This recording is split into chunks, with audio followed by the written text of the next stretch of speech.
बड़ा गणपति के पास मोदी जी की नसिया में राम कथा का आयोजन किया जा रहा है। 21 जुलाई से प्रारंभ हुई राम कथा के तीसरे दिन यानी कि 23 जुलाई मंगलवार की रात्रि को लगभग 9:30 बजे जब आयोजक पंकज पाराशर एवं अन्य लोग कथा पांडाल के आसपास की सफाई कर रहे थे, तब उन्होंने देखा कि पांडाल पर जहां श्री राम लक्ष्मण के साथ शबरी का बड़ा सा फोटो वाला बैनर लगा हुआ है, वहां पांडाल पर नीचे की साइड 2 पांव के पंजे बने हुए निशान दिखाई दिए। यह निशान कंकु से बने हुए दिखाई दे रहे थे। इसमें आश्चर्य की बात तो यह है कि जहां पांव बने हुए थे वहां आसपास ना तो कंकु का कोई नामो निशान था और ना ही किसी अन्य व्यक्ति या बच्चे के पास कोई कंकु था।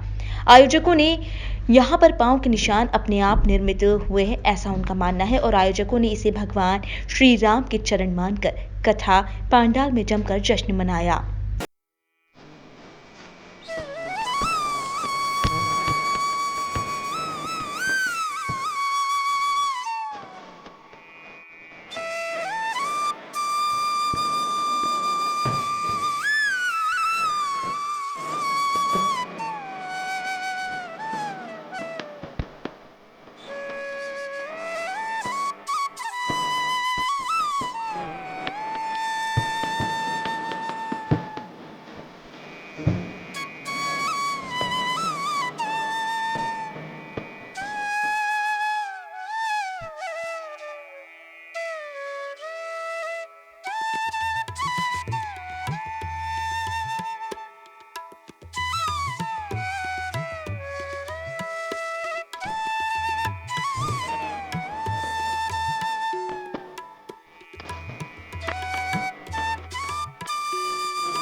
सबसे बड़ी बात तो यह है कि आज ही कथा में शाम को 4 बजे श्री राम जन्म उत्सव मनाया गया था। आयोजकों के अनुसार कथा स्थल पर प्रभु के चरण पड़े हैं और भगवान श्री राम का आशीर्वाद भक्तों को मिला है और इसलिए उनके चरण कथा मंडल में दिखाई दे रहे हैं।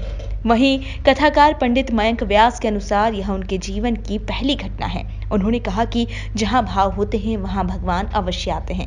कथा आयोजक पंकज पाराशर के अनुसार उनकी कथा में प्रभु श्री राम ने पजरावनी की है और यह प्रभु के ही चरणों के निशान है। आज भगवान श्री राम के स्वनिर्मित चरणों की बात सुनकर यहाँ पर बड़ी संख्या में उपस्थित भक्तों ने नाच गाकर प्रभु के प्रति अपना समर्पण दिखाया।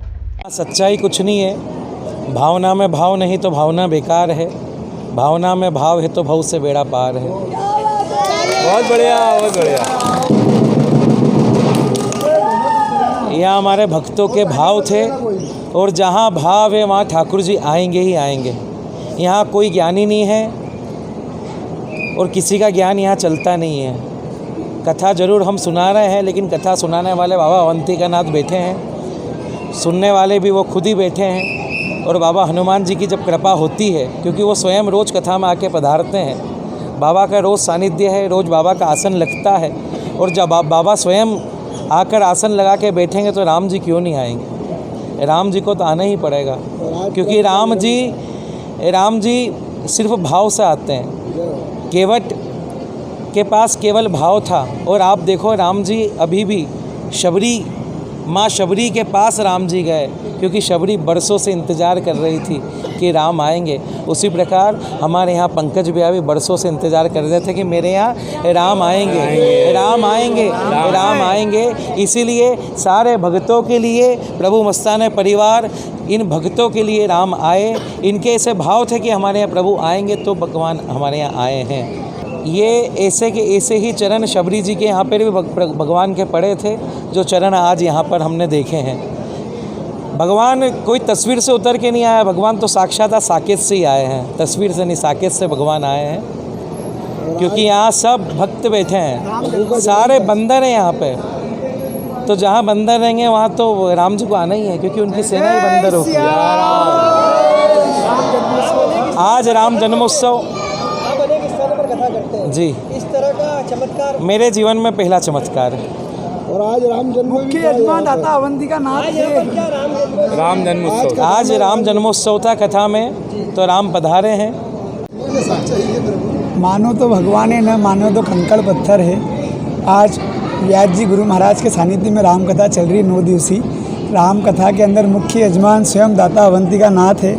उन्हीं के सानिध्य में हम जड़ बुद्धि लोग जैसे तैसे राम कथा का आयोजन कर रहे हैं। उन्होंने जो बुद्धि दी उस हिसाब से कर रहे हैं। आज राम जन्मोत्सव था, प्रभु स्वयं आराध्य के आराध्य प्रकट हुए हैं। एकाएक हम सब सफाई कर रहे थे पंडाल की, एकाएक वहाँ पे से सफाई कर रहे थे, वहाँ देखा पात्र उठाया, कंकु ढुलावा दिखा।